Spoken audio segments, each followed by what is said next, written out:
Hi, everyone. It's Martha Novak, and this is Real Talk with Martha Novak. We are continuing our discussion on resilience that leads to authenticity. We've talked about, a lot of things that lead to authenticity, and we're going to talk about authenticity itself as soon as we get to that subject, which kind of ties everything together. It's a vast subject. In fact, what I mentioned last week was that just about every show I've ever done, just about every class I've ever taught has been on this, because my job is to get people to their potential, either corporately or personally. And so here we are. We hope that everything is going well for you out there in the world. It's a wacky time, isn't it? We're right in the height of the coronavirus thing. And I want to say, I don't know when you'll be listening to this, but we hope that you're doing well.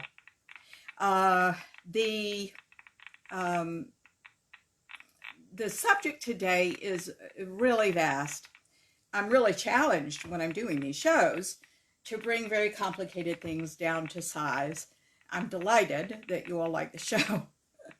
They're down to size too for me, because these subjects are enormously complex. This subject of consciousness, there's so many things that go into it, and I think in this society we've been raised to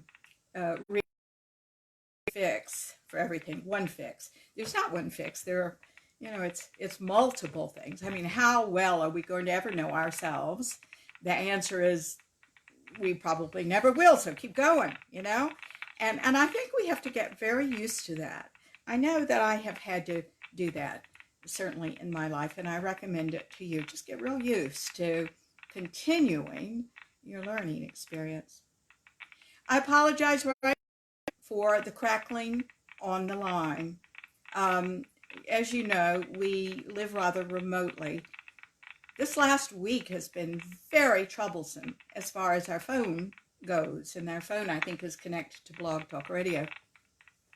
We have had crackling, and it's been very disturbing that we have not at all even been able to have a whole conversation. Now, I never do have a whole conversation up here. We lose calls all the time, but it has been different this week because there's been so much interference on the line. We have not been able to even hear each other for some very important calls.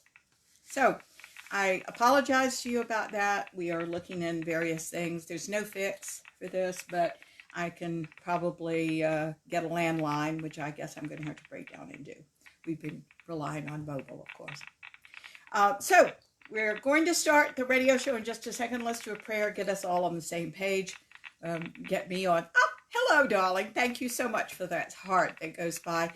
For those of you that are on Blog Talk Radio, the people that are on Facebook Live, and by the way, you can access either one of these on my website. Oh, hello, Lisa. Thank you so much, darling. I send the same love to you.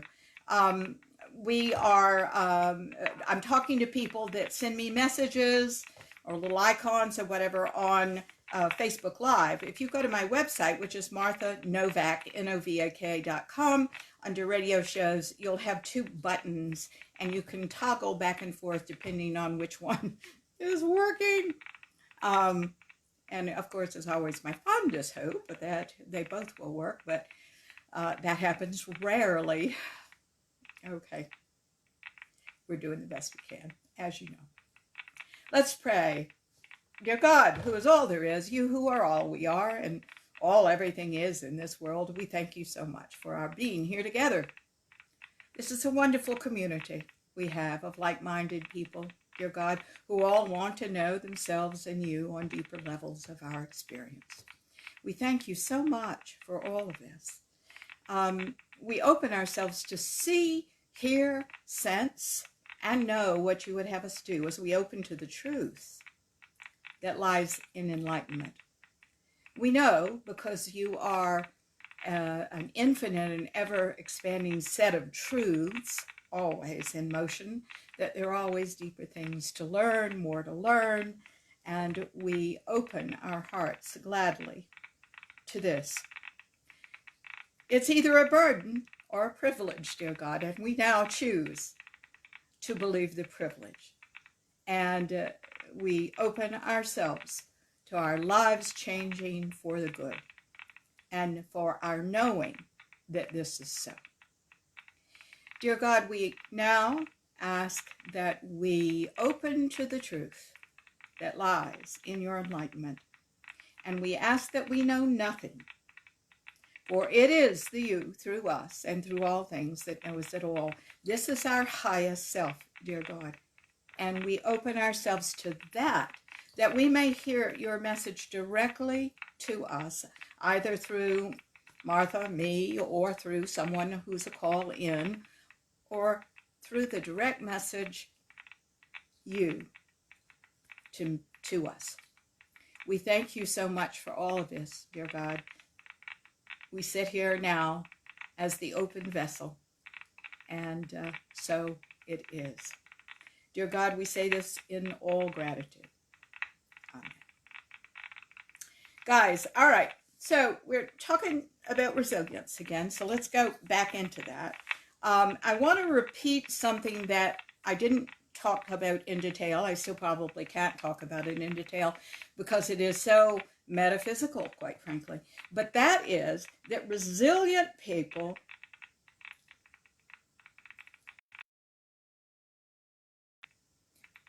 absolutely know that everything is energy. Your energy, your worst enemy is energy, if you have one. Your best friend is energy, your dog, your cat, the birds outside the trees, that everything is energy. Money is energy. Isn't it odd that we use energy all the time? Everything is energy. We use it all the time. And yet a lot of times people block money. Why? When it's just energy. And it's because, guys, that you have issues around it.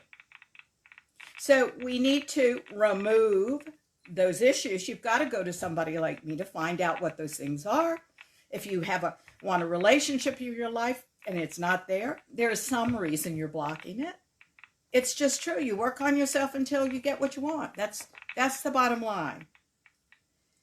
And then the privilege comes and you keep working on yourself and you continue on the path. Now, the whole reason to work on yourself is not because of what you get. It's because of who you are.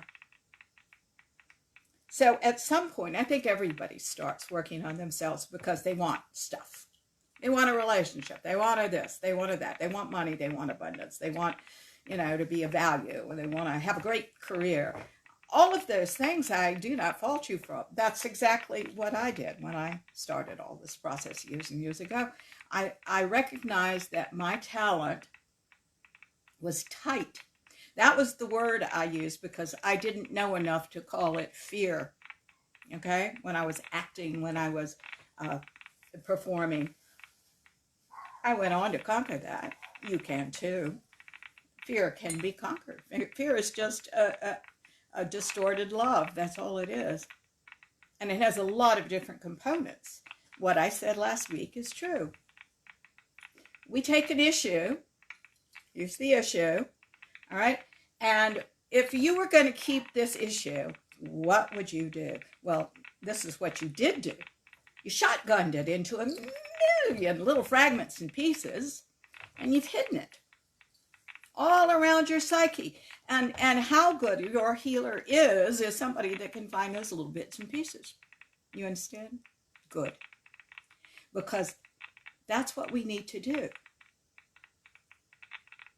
to free you into a very secure way of living and being. And the being comes first.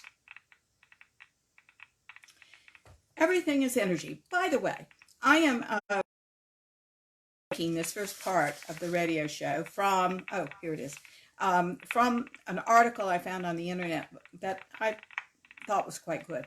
Remember, I take things on the internet that I find that are very helpful, but they're very general. And what we're trying to do is put them into the context of consciousness. But I agreed with the most part of this with this writer. Her name is Kristen, Kristin Meekhoff. Meekhof. I liked her very much. She wrote an article called 13 Things Resilient People Do. And her big item here, I was thinking if there was a better way to say it, and there's not. Resilient people know everything is energy. She goes on to say, and I'll quote, and then I'm going to kind of launch off. As such, resilient people know that saying yes to every request will lead to exhausting the energy.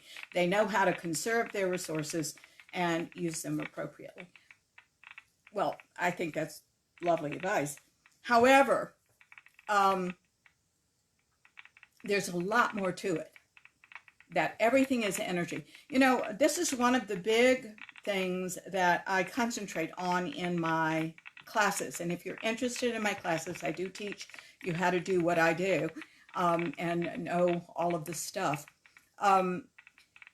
It's really, really, really, really, really important, and this is what I teach, to think of everything as energy, not as personality, not as this, not as that, but as energy. Energy. If you can start thinking of things, money, love, everything, as energy. Hello, John. So glad that you're, oh, well, thank you very much. With no haircut for a long, long time, but thank you very much. We've got to start thinking of everything in this world as energy. Money's energy, relationships are energy, love is energy, your chair is energy, the tree is energy, the dog is energy, everything is energy. As such, we take it out of the realm of personality and we start working with it in a more powerful way. All right? Now, as such, you have energy too, but what you have, just like we illustrated before with money, you've got issues that are in the way that cloud the authenticity of you, and doesn't, by the way, having these issues does not make you resilient because they're not real. See, the only thing that's real about you is you, right? So we've got to stop with the pretense. We've got to stop with the artificiality of anything. We've got to find out who we are and then what we want to do. This is real serving. This is you using your wisdom, your life wisdom, as contribution to the world. If you don't think that's divine purpose, I don't know what is. And here's the interesting thing about that. First of all, you cannot find divine purpose in the beginning. You got to go on the journey. Divine purpose comes out of who you are, not out of your ambition, not out of what you want to do, not out of the business that your father handed you or anything else. It comes out of you. And nobody knows you but you. And you, here's the irony, don't even know yourself until you get there. You know, the people that work with me will say, well, what am I going to do? And it's like, let's just keep going. That'll come out. We'll figure it out. But it's going to come out of who you are, not out of me giving it to you, your parents giving it to you, or your best friend telling you, you know who I think you are? Not going to work that way. It's a great privilege. I mean, if you will think, this is the divine quest that we're all on, isn't it? To go from the ego child's mind to the highest self, in that our potential, in that who we really are and what we contribute to the world. I think it's wonderful. And that's the journey you're on, and that's why you're listening to a show like this. Hopefully, that's why. Okay. Now, let's go back to what Kristin Meekhoff says, that resilient people know that saying yes to every request will lead to exhausting their energy. I had a client this week that did say to me that she was all of a sudden enormously aware of people pleasing, you know, and in the people pleasing, guys, one says yes to everything, right? We can't please everybody. I have to tell you now that I think that we all like to be liked. Of course we do. But you've got to realize that everybody's not going to like you. Why isn't that all right? Now, your ego child's mind says, it's not all right. I may need them. This is an attachment to somebody and not a real connection to somebody. And of course, we need to clean up our friendships and who we're in relationship with. Hello, Larry. So glad that you're here with us today. We have to clean up our relationships to make sure that there's give and take, because it's not a relationship if energy doesn't go back and forth, if energy is not exchanged. Now, when people come to me as clients, they're giving me money. I give them 2 hours of my devoted time and anything that I can possibly do for them during those 2 hours. That's an exchange of energy, because money and time are energy, right? We may exchange friendship for friendship. We may exchange love for love. We may exchange a lot of things. It doesn't have to be given at the same time, but it does have to be given, or you don't have a relationship. And many people are in relationships that aren't real relationships. There's one person who's the giver all the time and one person who's the taker all the time. That doesn't work, guys, and it's not going to work. So we must have a relationship that gives and takes. We may give, but in a balanced manner. In other words, both people get something and both people take something. You understand? Now, you don't have to give the same way. I mean, I'm in a relationship with a man who is I've never seen anybody in my life, no more in my life. My husband is just amazing. He can fix anything, honestly. And if he can't fix it, by God, he's learning how to fix it, right? He's really amazing about that. And I realize that while words are my love language, just tell me you love me, okay? He's fixing the lamp. And I've had to really open my mind, and I urge you to do the same if you're in a relationship with someone like this, where they're telling you they love you in a lot of different ways. And it's wonderful when you realize that. Then you don't judge and go, well, he doesn't tell me this or that. You know, he is saying that to you, but he's saying it in the way he's comfortable. His language is simply different from yours. If you all want to know more about this, in fact, I did a show on this. There are 4 love languages. Look up love languages. Take the free tests online to see who you are and who they are. And then we've got to open our minds and our frames of reference. We also, part of resilience is growing in our emotional maturity beyond the people pleasing to pace ourselves beautifully. We've got to know when to stop. I'm a writer. I love to write. I'll go, but I'm very sensitive to that moment where I'm not any good anymore, where all of a sudden crap is coming up. And it's not going to do any good for me to sit there and to hammer away at that, because more crap's going to come out and that will be thrown away the next day. It's a wasted effort. I've got to know when to stop.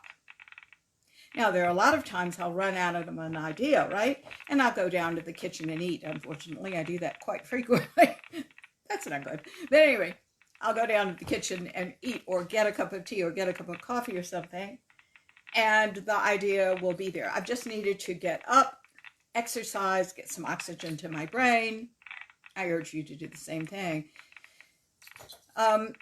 I was lucky in the respect of, as an artist, and I came from a family of artists.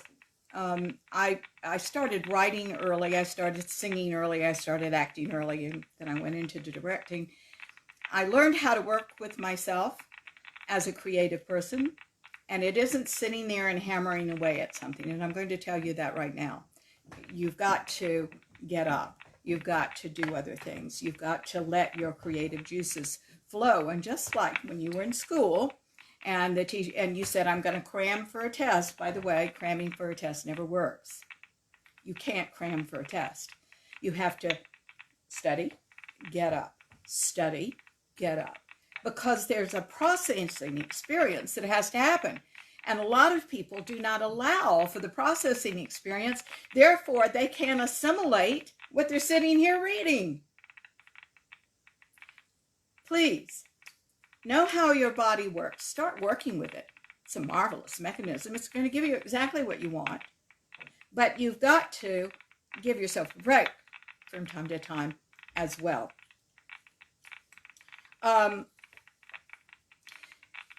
She's right. I think we have to conserve our resources. We have to know ourselves well enough to know when to stop, how to get some sleep, when to exercise, when to do these things. We don't always know when that is. That sometimes it's quite subtle, right? But what we do is we become very considerate of ourselves the more conscious we become. And in the consideration of ourselves, we know when to stop, we know when to rest, we know when to exercise, we know when to... You must ask yourself what you want to do and not labor under the thing that really destroys this, a big one, destroys most everything, is the word should. I should go to the gym and exercise. I should eat right. I should. You know, we're never going to do anything as individuals when we feel oppressed. And we as individuals are the oppressors of ourselves, you know? So I'm going to urge you to look at that. And if you say, I should go out and exercise, let's instead find out what you want to do. There may be some exercise involved in something that you want to do. I love animals. So I often go to feed the donkeys down in somebody's pasture. Or I'll go over and look at the llamas. We have lots of farms near us. Or I'll go to a horse stable, and I have to do some walking for that. You see? All right. Our next point is that resilient people are sensitive. Now, I'm repeating these two things with a little extra information, hopefully, so you won't be bored to death. This doesn't mean that people wake up crying, she says, and I want to reiterate that. That's true. But they're able to feel things at a very human level. And I think that's so important.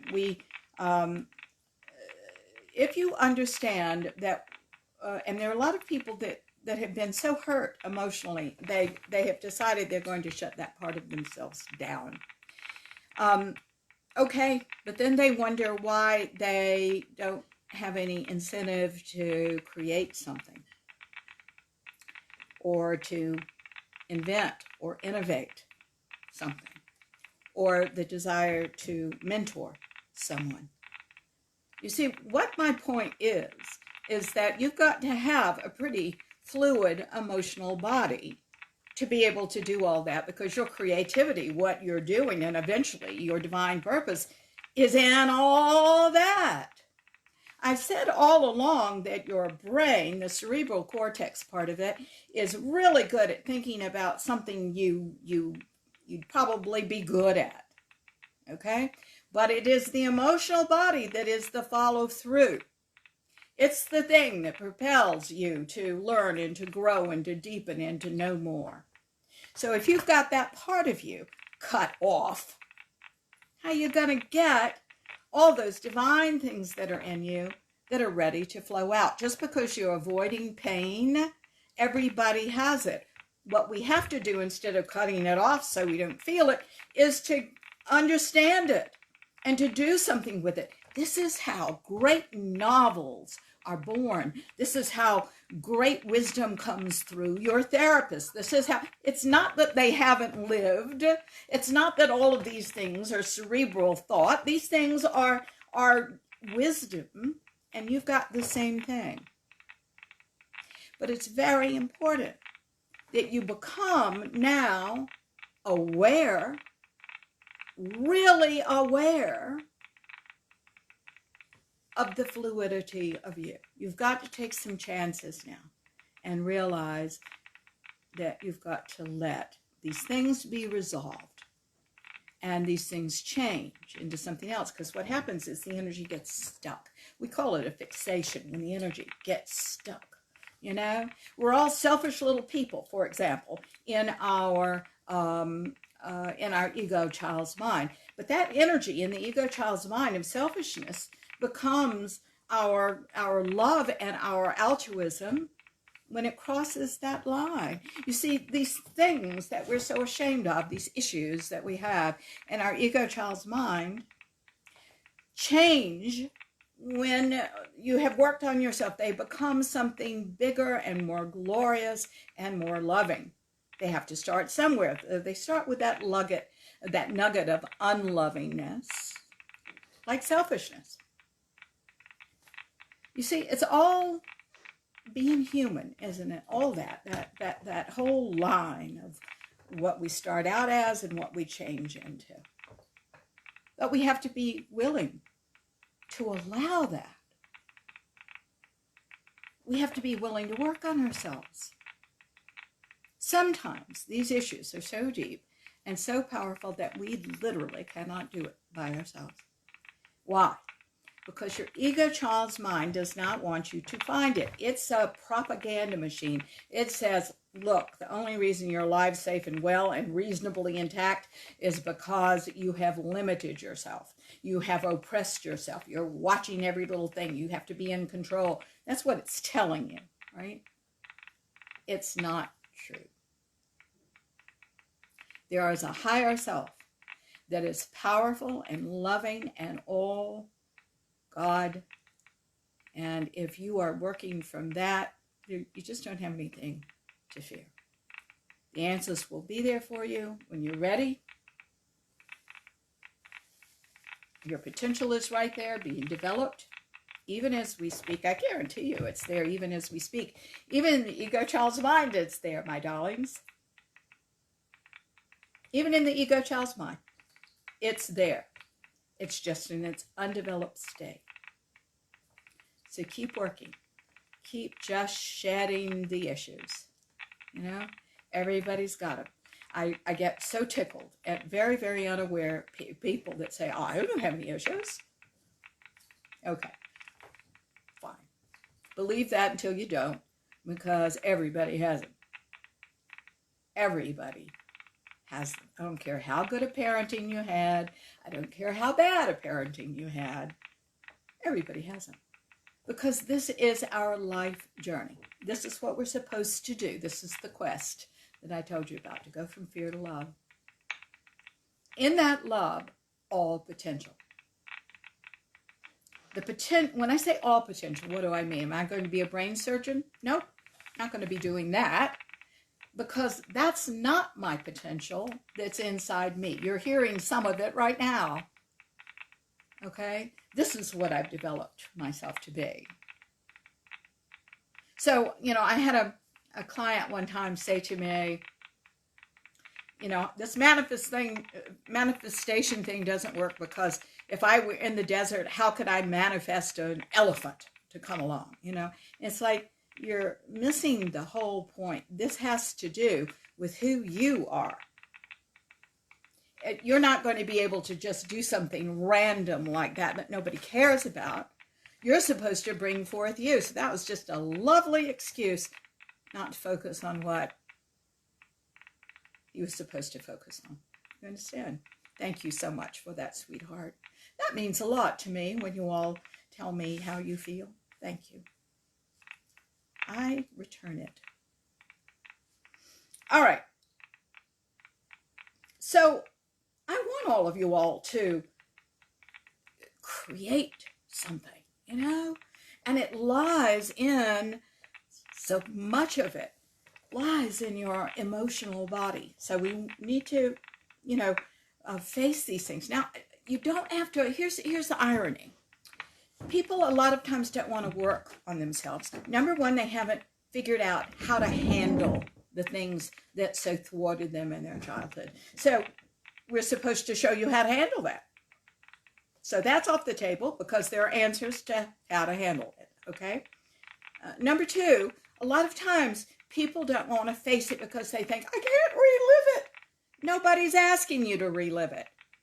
We have to go and see what happened, though, so we can resolve the emotion around it that's still there. That's why you think, oh my God, You don't have to do that. We just got to go back, figure it out, and release you from it, and it hurts less. It doesn't hold you anymore.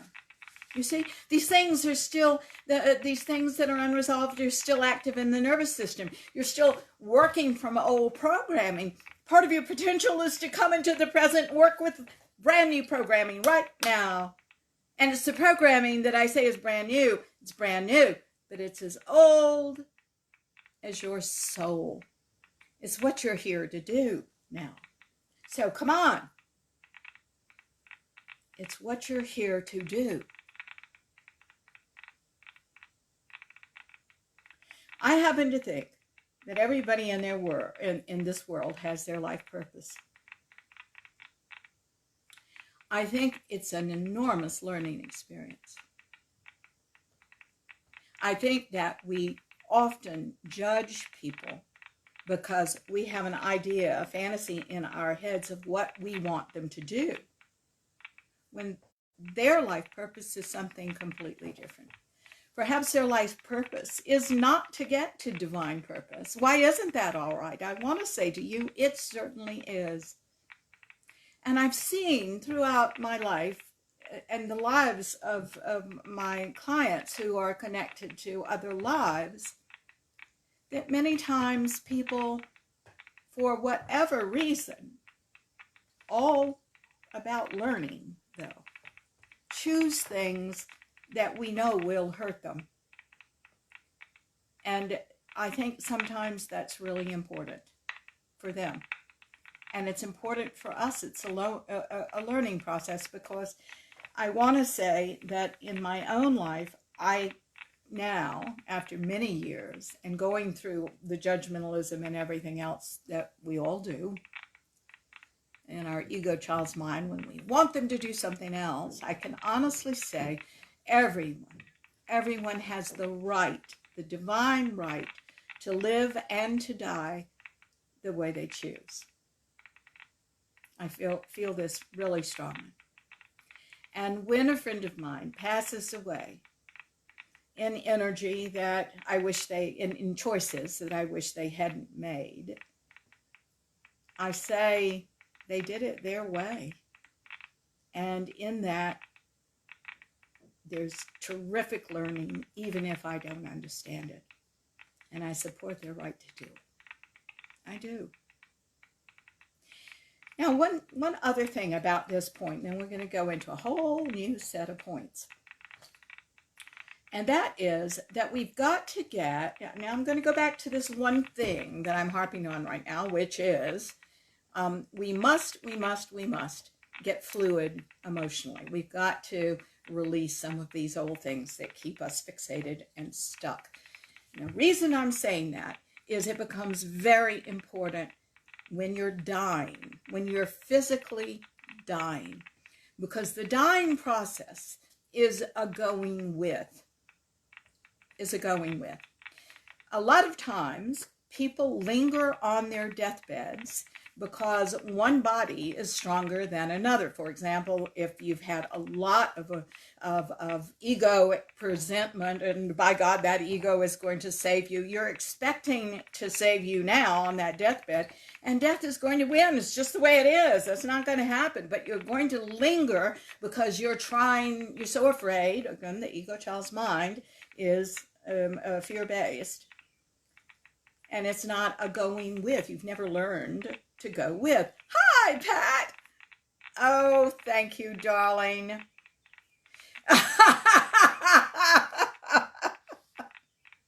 Pat, you can put things in beautiful perspective. Pat says, and I have to read this. He says, is it raining hard on your roof, or is there a bowl of milked up Rice Krispies close to the mic?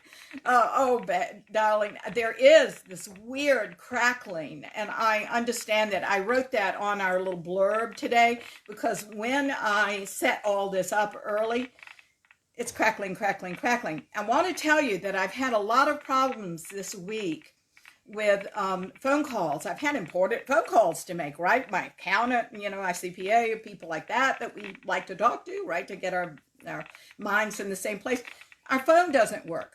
So I think I'm going to have to break down on tomorrow and call and get some sort of landline, because this is just absolutely wacky. And it's gotten, this last week, it's gotten so bad that nobody can hear each other. I haven't been able to have conversations with anybody. So we write an email, isn't that awful, instead of talking. So thank you for pointing that out, and thank you for bringing it up again so I could tell the listening audience. I'm very sorry about the crackles. I'm trying to overcome it. There's not a darn thing I can do about it today. So here we are. Okay, moving along. One of the things I want to put on the table, and I know this is a strange thing to talk about death. And by the way, I've got a lot of programs on death and dying and that kind of thing that if you'd like to hear, just it's in the archives on Blog Talk Radio, Facebook Live, or what's the other? YouTube. There we are. So you have, these shows on a variety of subjects. But I want to say that years ago, when I too worried about death, I meditated one day, and it was like, well, how do people that are going down in airplanes and they're inevitably going to die in the next few seconds cope? And what Spirit told me was the act of that kind of terror, if you will accept it, not fight against it, if you will accept it, actually puts you in a different state of being, so that death is not hard for you. It is like walking from room to room. But if we have learned to resist emotion and resist it all, and, we suffer more. So I want to say to you, it is in your best interest to get to this wonderful place of a deeper consciousness in you where you are going with emotion, because it's going to serve you in life, and it will also serve you more reason for you to fear. It's built in to you, unless you resist, that you're going to be fine, that you're not going to suffer, okay? Even if you are suffering, you have lifted yourself to a different place. It's because this is built into you. The body can only stand so much terror, you understand? All right, good for you.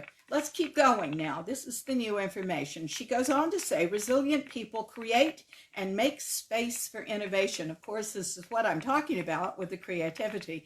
We have got to deepen consciousness here. That's what she's talking about by resilience.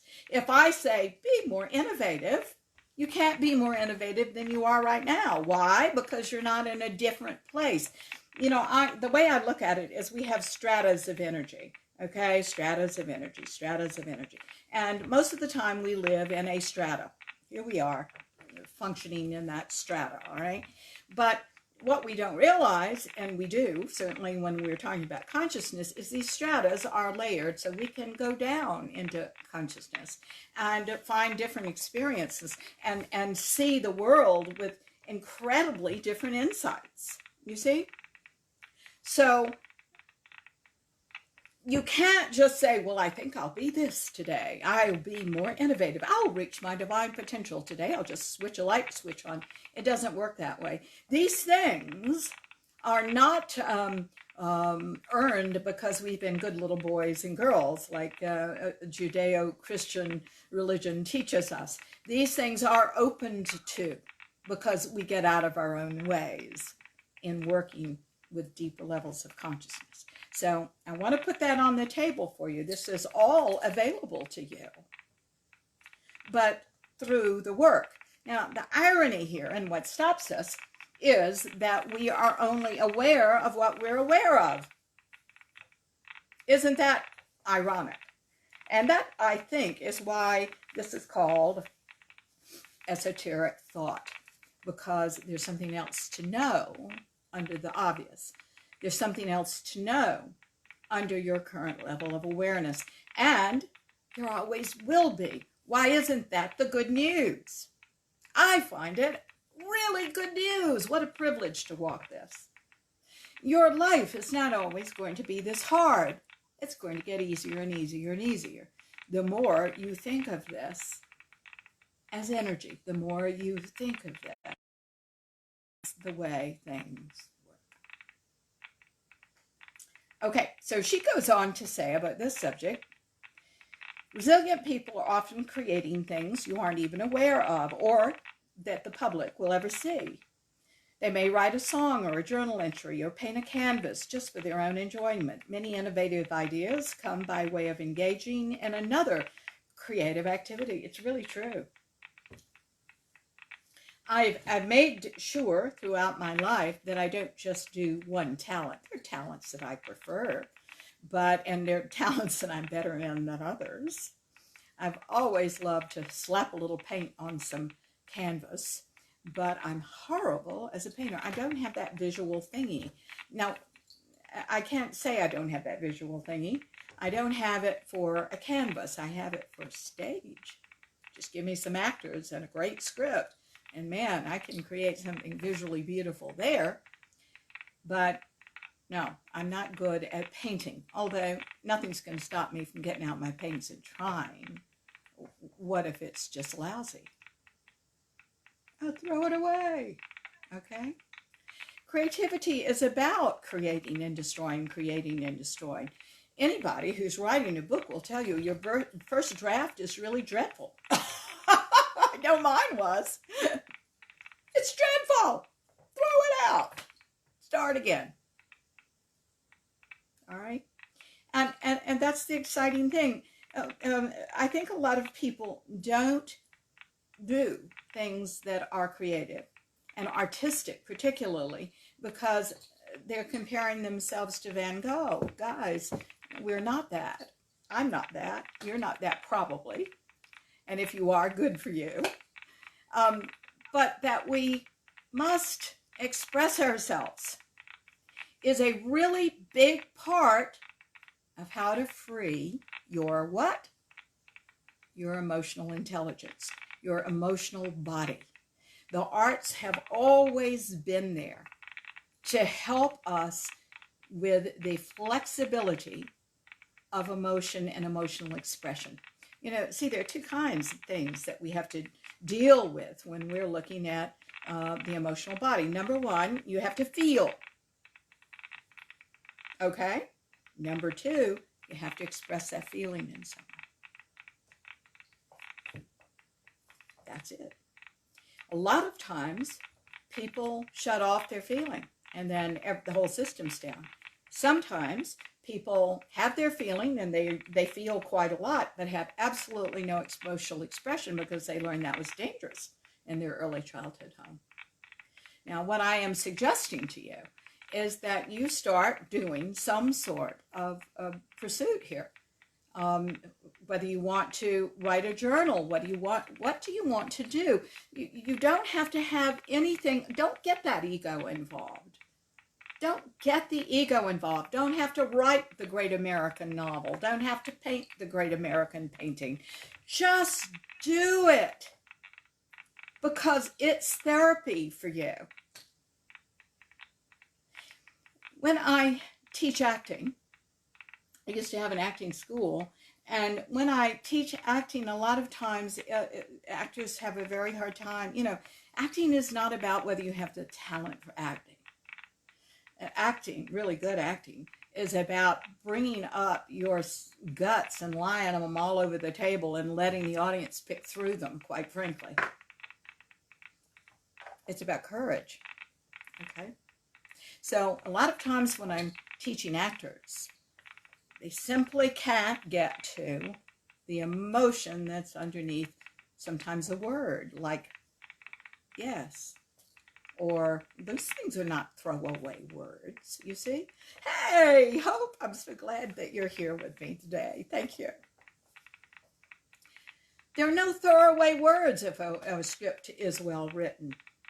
So one of the things, and I mentioned this, I think, maybe 2 or 3 lessons ago, whenever it was that we started this process, one of the things that I think is going on with the world right now and our social distancing is we've relied on getting together too often, giving hugs, doing those kinds of things instead of really connecting with each other, which is about energy, ladies and gentlemen.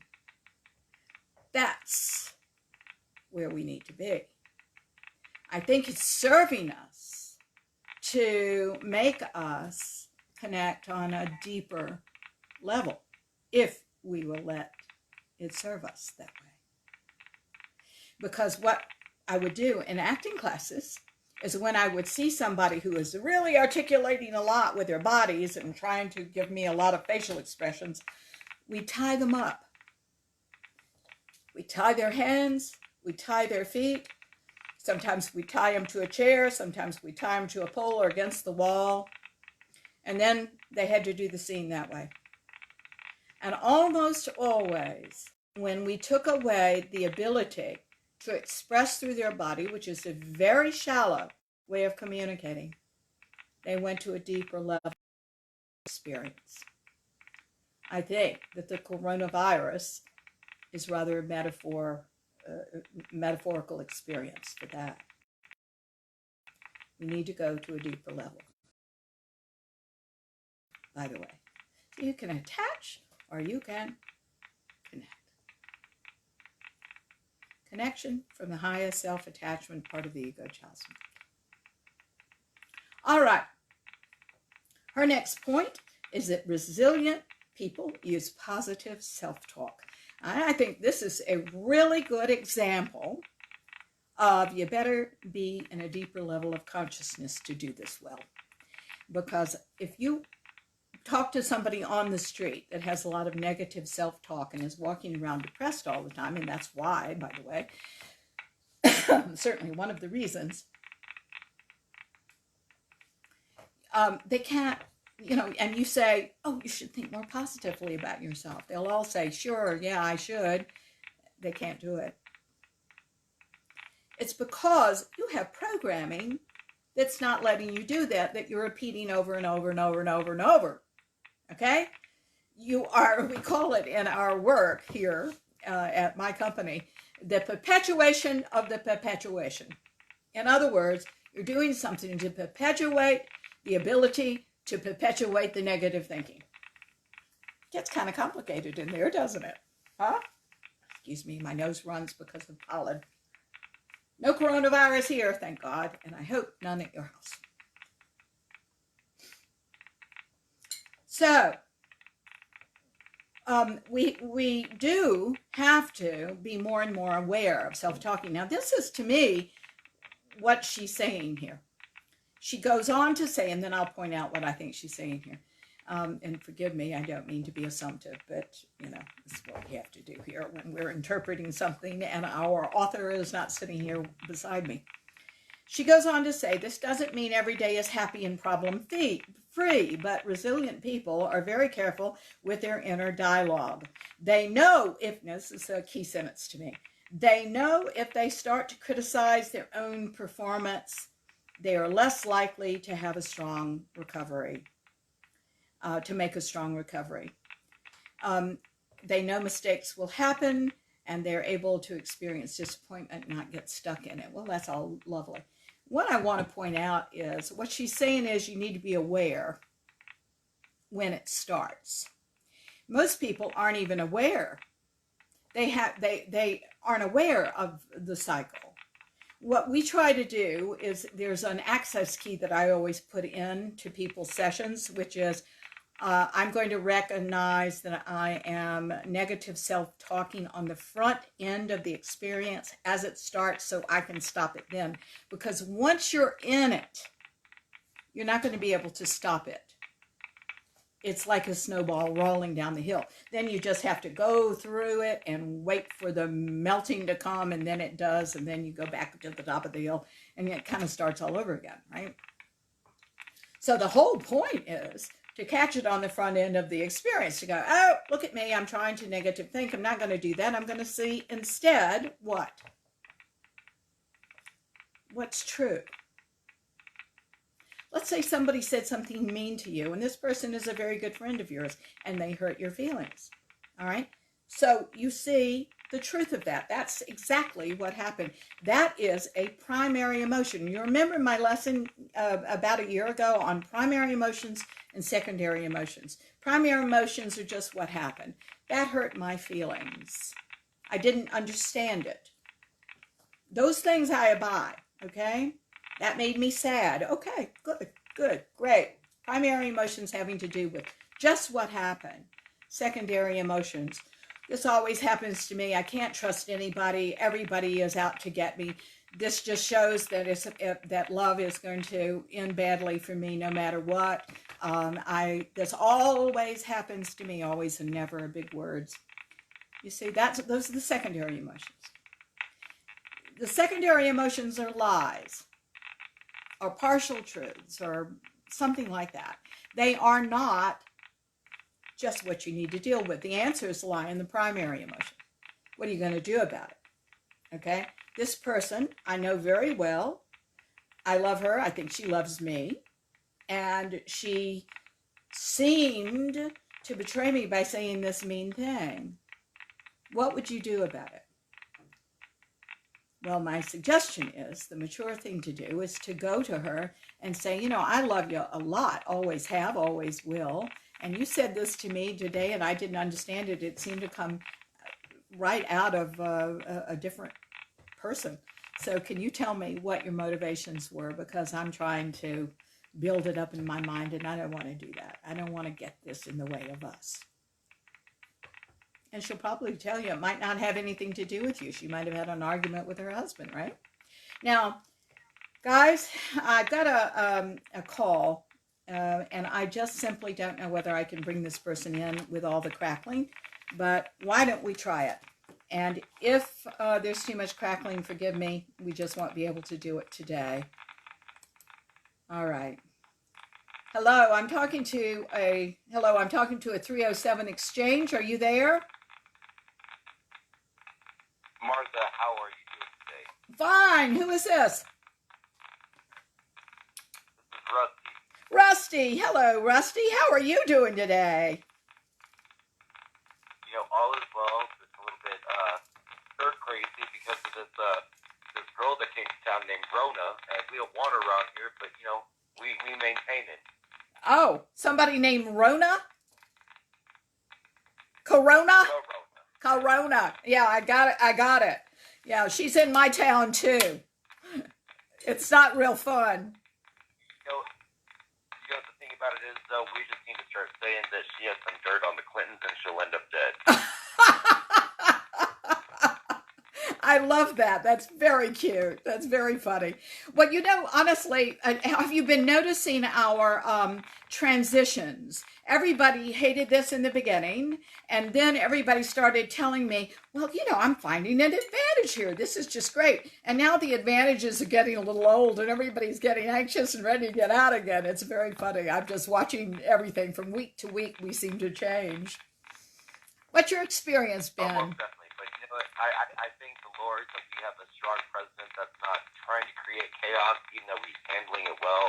People keep questioning him, but at the same time, at least he's keeping calm and carrying on, and that's what we all need to do right now. And yes. We need a little blessing, though. I do want to say that this, while Rusty, I absolutely support every right to believe what you believe. This isn't a political show, so I forgive me if I don't get into that. But I say that wherever this started, whatever we've got it. So we've got to deal with it. That's where I come from philosophically.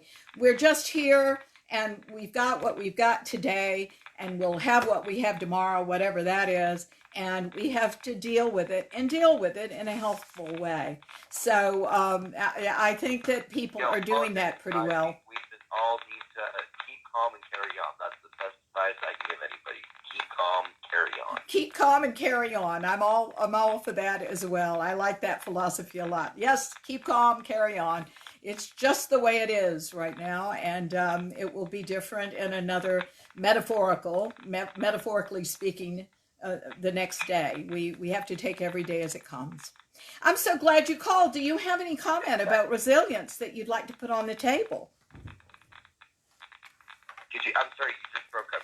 I'm breaking up a lot. I'm so sorry about that. I said, do you have any comment on today's show and on resilience itself?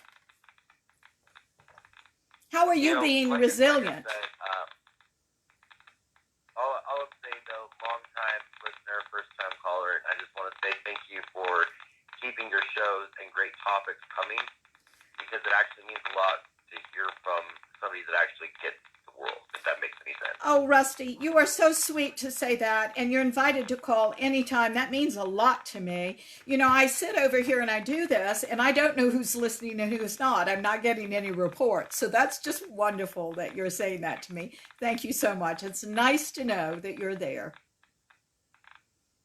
Well, I will be here, Martha. You take care of yourself, darling. And darling, I say the same thing to you. Okay, stay healthy and well, and create anything you want in this time period. What a time to reinvent, huh? Most definitely. Well, I'm sending you peace and blessings, and Martha, just keep doing what you're doing, because I'll be listening. Thank you, Rusty. You take good, sweet care of yourself. Bye-bye. All right. Bye now. All right. Well, I'm so glad we brought Rusty in. I am so sorry, all of you, about the clicking. You know, it's sounds like there is a fire going. There is not. So, and it's just the way it is. And it's a beautiful day. No rain. I will look into the landline. All right. Now, I want to go back to Dr. I don't know whether she's a doctor. I don't think she is, but Ms. Meekoff's next point, which is resilient people view challenging situations through the lens of gratitude. She goes on to say, they know gratitude is the foundation of overall well-being. Even when the situation is dire, they will foster a sense of well-being by stating something they're grateful for. They know this shifts their focus, even for a brief moment. I agree with that totally. Now, I want to talk to you about it in a little more detail. Gratitude is the reason gratitude works. First of all, I should tell you how it works. Gratitude opens you. You know, we have to, you're either the closed system or the open system, or a system that's closed and open all the time, right? Going. Gratitude is one of those ways. Oh, hey, Kat. Martha, I said something similar to the virus comment Rusty just said to my supervisor Friday, and she asked me to leave her office. It was meant as a joke, and she took it wrong. I allowed it to affect, let me see what else she says, because my emotional body. Oh, bless your heart. Well, Kat, I'll tell you what. I'm going to do a little work on you after the show, if I may. If you give me that kind of permission, I'll do a little something and do a little tweaking. Because, darling, I'm not sure what the comment was, and I don't want to read that, whatever it is, on the air. But if you can tell me, I'd love to know, so we can get you past it. But if I were you, I would go to her and tell her that you took it hard, and that you would like to understand where she was coming from, okay? And realize that, you know, I think the highest self, let me put this on the table for all of you, there may be a disagreement. The reason that I just don't get into anything political on these shows is, well, that's not what I'm supposed to be talking about. I'm supposed to be talking about consciousness. For some people, consciousness is supporting a certain idea, and for other people, it's supporting a different idea. What I do is I support everybody's right to believe in what they believe in. My job is to try to get you to a very pure place where you can see things realistically and not out of issues, right? Okay. That's where I'm coming from with all of this. But I totally support everybody's right. I was in I went to a women's group meeting 2 or 3 months ago when we were all, by the way, not under the throes of the coronavirus thing. And one side, it was interesting because I sat at one of the ends of the table, and this side was all Republican and this side was all Democrat. And they started talking politics, and they started getting a little heated. And I said, hey, you know, this is my first time here. Thank you, Kat. I will do that.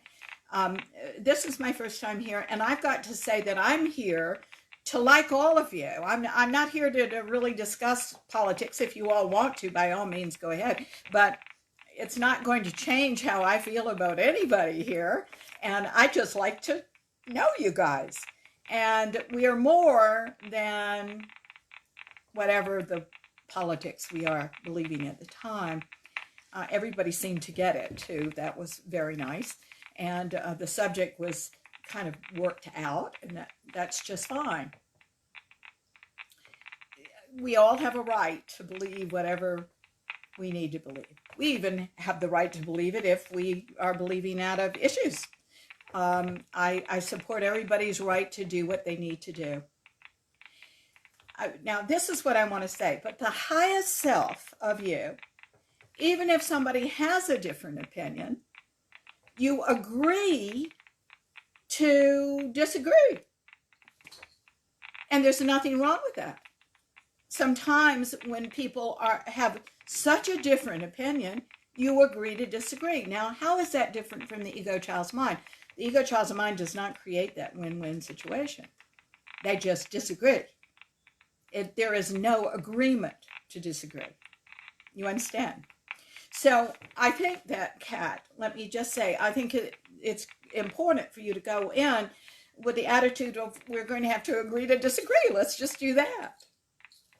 There's nothing wrong with that. All right? There's nothing wrong with that except with people that don't know how to get there and work through a situation like that. Do you understand?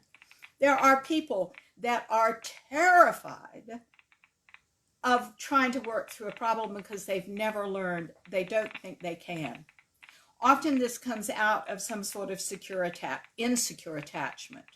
They'll have to dominate, or they'll have to do this or that. They get very manic. And honestly, you can't change anybody's mind.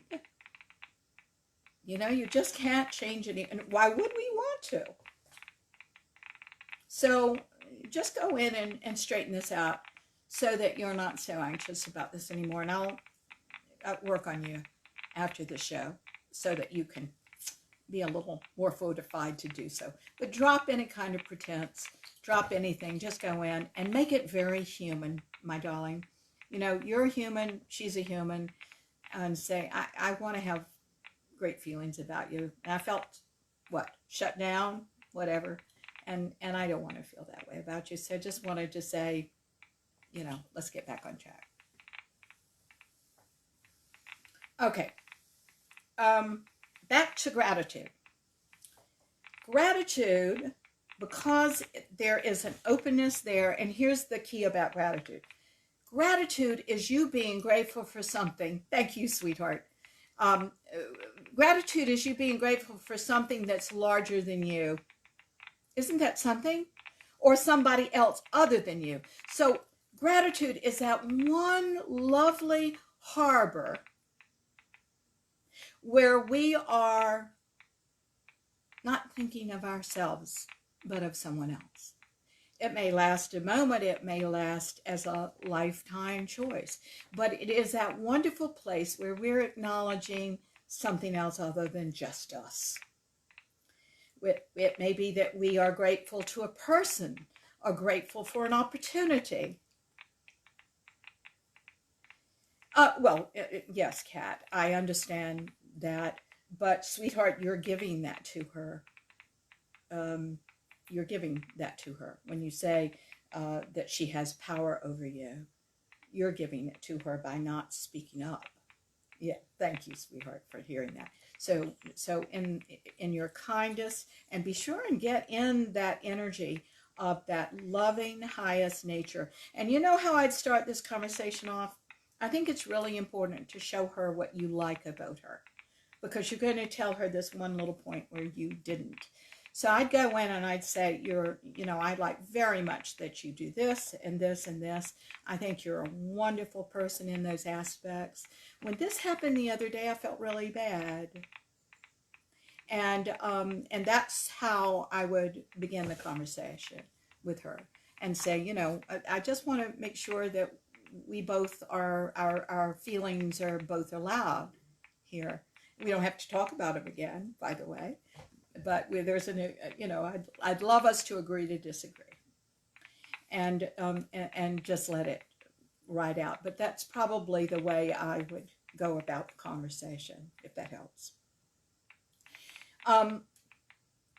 When we're grateful to a situation, a person, or to God, which is really everything, right? If we believe in energy,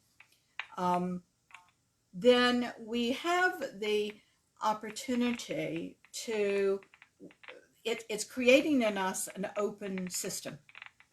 Not the closed system that we often are, thank you, Kat. Not the closed system. It's creating an open system. We're grateful. There's something beyond us. That open system, however long you can sustain it, actually is open now, and flow can come through it. Flow, a flow of energy, more of something can come through it. It is a channel that you have created, an open channel. You see? And then what happens there is all sorts of good things start coming through. It opens flow to what you want. I think gratitude is one of the most important things that we can feel. Now, let me say, I have a lot of people that I work with, and how wonderful that they are so honest that they'll come in and they know they should be grateful and they want to feel grateful, but they're not grateful at all. Why? Because there's something, or a handful, or 20 things that are blocking their feelings. Because gratitude exists in these lower realms of consciousness. Now, we can feel gratitude as fantasy. Oh, I'm just so grateful for everything. That's wonderful. No problem. But that's got to go. Because real gratitude is what brings you real things. And it brings you real happiness because you're in that flow. There is a cooperation with God in gratitude. And we are beyond our egos and our ego child's mind in the closed system. That's why, to me, gratitude is so incredibly important. And I do suggest that you'll want to have. Oh, I have 22 minutes left. Okay.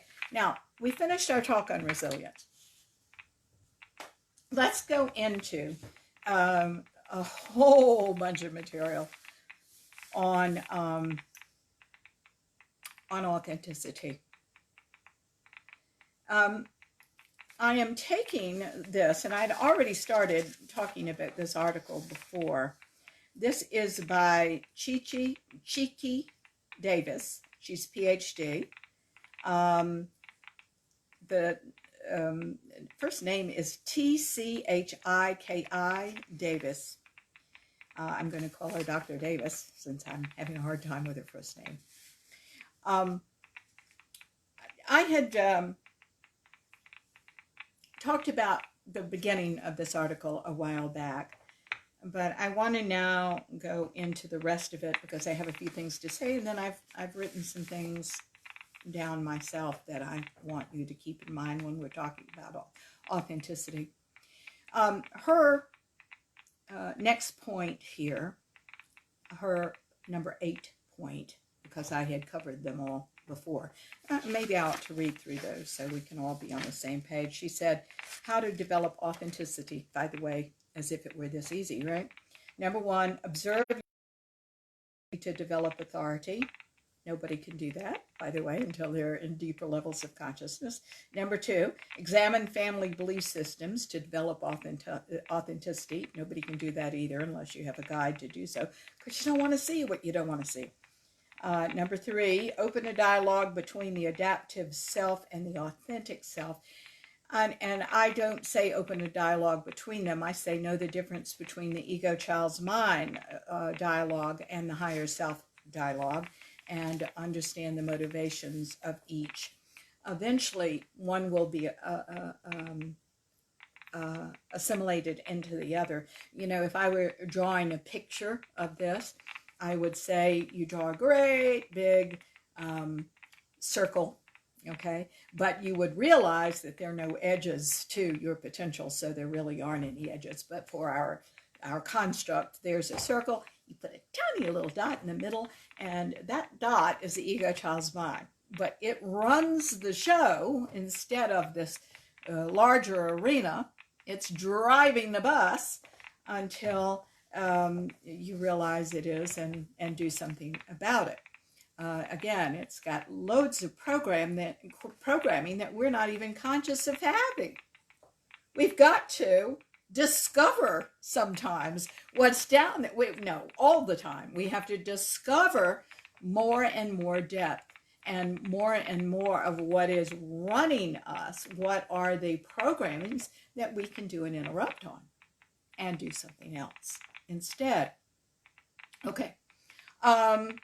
Her next point was explore your values, which you and I have done radio shows on this. Okay, we have to look at our values. It's the I find that a lot of people really don't have a sense of themselves. They don't have a sense of self, of what makes you you. A really good place to start that is finding out what your values are. Let me say again, to do that, there are value lists all over the internet. Find one with tons of values, okay? Choose one with a lot of words. Choose then 3. Not that you want to be, but that you are and that you live 99% of the time right now. Hold on to those 3 values. Make sure they're in every interaction that you have. Kat, real important when you go in and talk to this person, okay? Hold on to who you are. Whatever those 3 values are, you make sure they are present in that. This is a really good way, ladies and gentlemen, of making sure you don't fall back into that little girl or little boy thing when you're having a hard conversation with someone. That you bring these values forth in every single conversation. And notice also, by the way, when you don't. Because when you don't, when you breach your boundary and you do something that is against one of these values, you're going to feel bad. And by the way, if you go against all 3 of them, you're going to feel horrible, even worse. So that is a really good thing, because you go, well, there it is. I won't do that again. You see it very clearly then, you see? So I absolutely think one should explore one's values. Now, it doesn't mean you just have 3 values, but 3 are really good to hold on to, and it makes a great exercise for several months, right? When these become second nature and you're not crossing any of these boundaries, add another 2. Then add another 2 and another 2, because the highest self, of course, has a lot of these values. Okay? Important. All right, now, number 8. We are starting new material here. She says, love yourself and have compassion for others to develop authenticity. This is not anything somebody can do. It's not a light switch. One of the things that I find incredibly powerful for me as a coach is when somebody comes into me and says, I don't even know what love is. Because it is the pretense that we do that I have to spend a lot of time breaking down. If somebody just says, I don't know what love is, but I really want to find out. Do you understand? That is a marvelous way to get to your authenticity. The authenticity, by the way, being nothing but love. Is that vulnerable? No. Why? Because there's another thing that comes right along with it in the deeper levels of consciousness, which is awareness and discernment. You see? You're not vulnerable in that. You're just willing to be real. And to the ego child's mind, that's very vulnerable. You've learned that being entirely yourself isn't a good thing. And I say it is. So you're going to have to find that out for yourself and not take my word for it. Okay? We have to find out what love really is. You see, one of the exercises that I often do with people is to say, list everything that went on that you remember in your early childhood home. Did people betray each other? Did they talk behind each other's back? Was there a lot of selfishness? Was there narcissism? Was there criticism? Was there whatever existed in your early childhood home is what love is to you until we de-link those things. This is why if you came from a home where your mother and father were alcoholics, this is why often you're drawn to alcoholics. Do you understand? You're trying to fix that in your psyche instead of going past it and realizing you don't need that energy anymore. We tend to repeat patterns because of this old link that this is what love is. Everybody in society tells us our parents should love us. So whatever they existed in that bubble of our early childhood home is what we have in our mind as love until we open our minds and know more. Okay?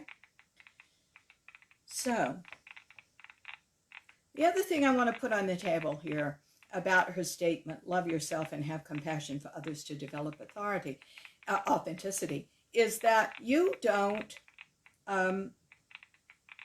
have compassion for others until you have it for yourself. Like love, we don't know what compassion is. I had something that happened to someone years ago, or maybe it happened to me. I'm trying to remember. But anyway, I think it was me now that I think about it. I was going to an appointment. I think it was with my massage therapist, who at the time, the massage therapist at the time was a very aware woman. And I remember having a cut. This was so long ago, I'm having a hard time remembering whether it was my story or somebody else's. But a cut all the way down my leg.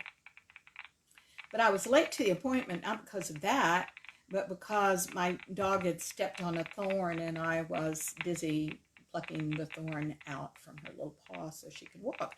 And when I went to this woman, she said, well, what about that? Pointing to my leg. I was in shorts. And it was red, it had already gotten infected. And she said, what's with this that you're put last here? I thought it was a real eye-opening story. I hope it was mine. But the years pass, and you hear lots of stories. So what's your story and what's not? But anyway, I think that's a good story to illustrate what we're talking about right now, because I think it's very important to learn self-care. I think it's really important to self-care. Why is that selfishness? Okay, it's not. Selfishness is what you do in the ego child's mind. When it crosses that threshold into the highest self, that same issue, it becomes the right thing to do. You all understand? So what is selfish? I have to take care of myself first. I have to tell my truth. All those words that we have that come out of that ego child's mind. And you be careful of those words I just put on the table, because they're all the ego child's mind. Becomes something quite gentle, quite different, and quite life-enhancing when you cross the line into the highest self. It's the right thing to do. I have a cut. I've got to take care of it. You see? Good. All right. Oh, listen to all that crackling. You ask yourself, I hope I'm being entertaining enough so that the crackling's not bothering you. Once in a while when I'm quiet and I'm thinking about what I'm going to say next, it bothers me. All right. Let's go into the next one. Number 9, she says, recognize that developing authenticity takes time. It's a process. I agree with that. But darling, I want you all to know something too. This is really important. things can't happen before they're supposed to happen, all this work that you're doing on yourself. If you're getting a late start, I think that's just wonderful. Do it. The interesting thing is you'll actually move through the work faster for the most part, because you've got the wisdom behind you. You have many years behind you of things that have not been ideal, and you haven't created what you want. You get frustrated, and that's the rust, right? So that tends to have you go faster. There's no such thing as starting too late. I want you to know that, all right? So just start wherever you are comfortable starting. It does take time. You go, you have to be patient with your process. Now, my husband says I'm very impatient, and I am. Man, you put a technical problem in front of me, like a crackling whatever, I don't have any patience for it. But I have immense patience for people. That's where I'm supposed to have patience. All right? And I've learned to have patience with me. Here's the thing. You need to have patience with you. Now, there's a fine line here, because how much is being real and having true patience for you, and how much is procrastination, and how much is fantasy? See, these things can cloud. The fact is, you should be just glad of where you are right now and understand all sides of it, and then move on to the next level. But we get real impatient. And at some point, when I have clients say to me, oh, I'm so impatient, I want this, that's actually what they're saying to me is, I don't want this, and my impatience is there to slow me down. So my job is then to remove the impatience, right? Okay. The next bit that she says is release patterns and beliefs that no longer serve you. Well, we're going to be doing that our whole lives. It's going to be easier and easier and easier. It's just difficult in the beginning, in the first few years. But then, oh my God, it gets so much easier. So don't think I'll have to suffer forever. That's not true. And you're not going to have to suffer much now. Suffer is optional. You know, we talk about everything in our sessions. We talk about everything.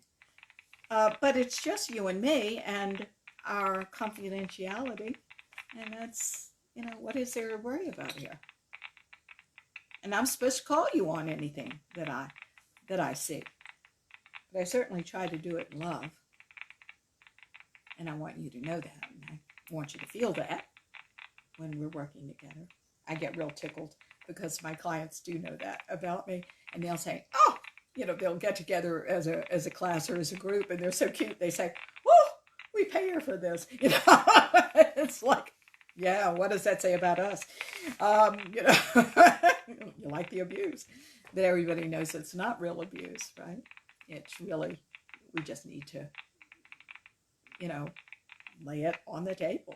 Get through it together. All right. Releasing patterns that no longer serve you that is a process, because your ego child's mind doesn't want to. It wants to keep what it's keeping, because it says to you, propaganda, that you're safe because of its limitations, of its containment, of the control that it exerts. It's just simply not true. And you're going to have to find that out. The next thing is, and you find it out in layers. There's a reason that the spiritual,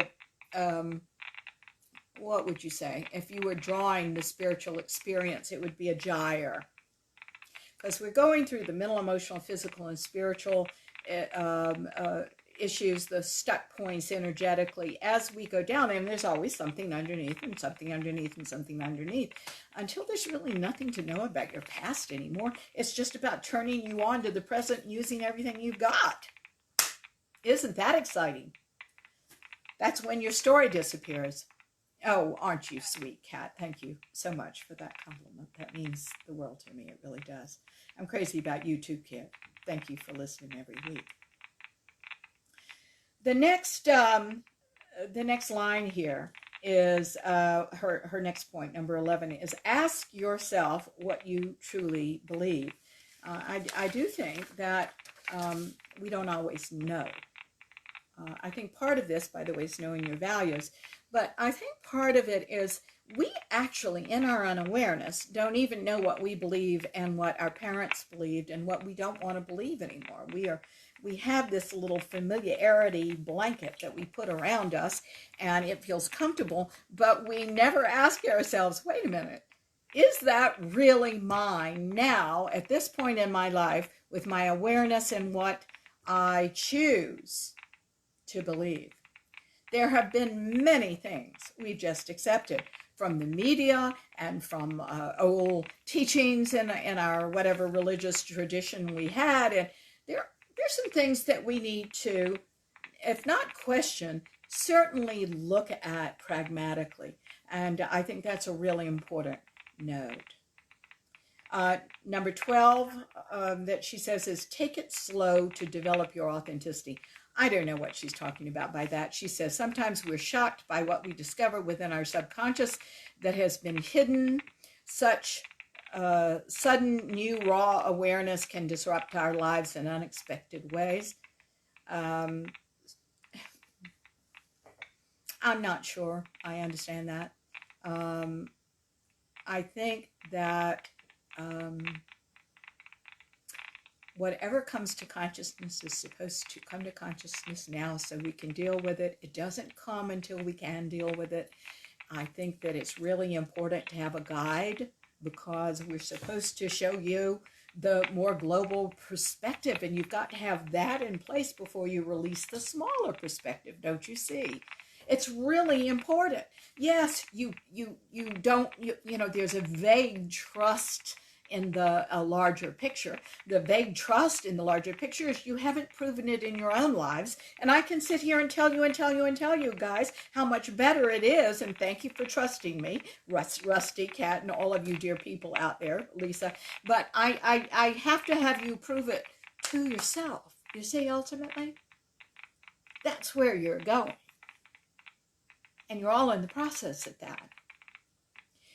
Guys, I have 2 minutes left. They're going to make an announcement soon, so let me stop here and say we will take up where we left off next week. Darlings, thank you so much for listening. It means the world. Thank you so much for calling in, Rusty, today and letting your presence be known. That means a lot to me because I'm just doing these shows. I don't know who's out there, and I love hearing from you. If you all ever want to write me, you may write me through my website, marthanovak.com. By the way, we are collecting pictures of who is listening to this show.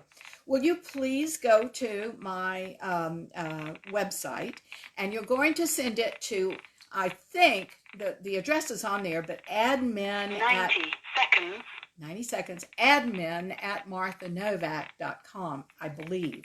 And we can start posting pictures of you listening to the show or your animals listening to the show. We got a really funny picture the other day.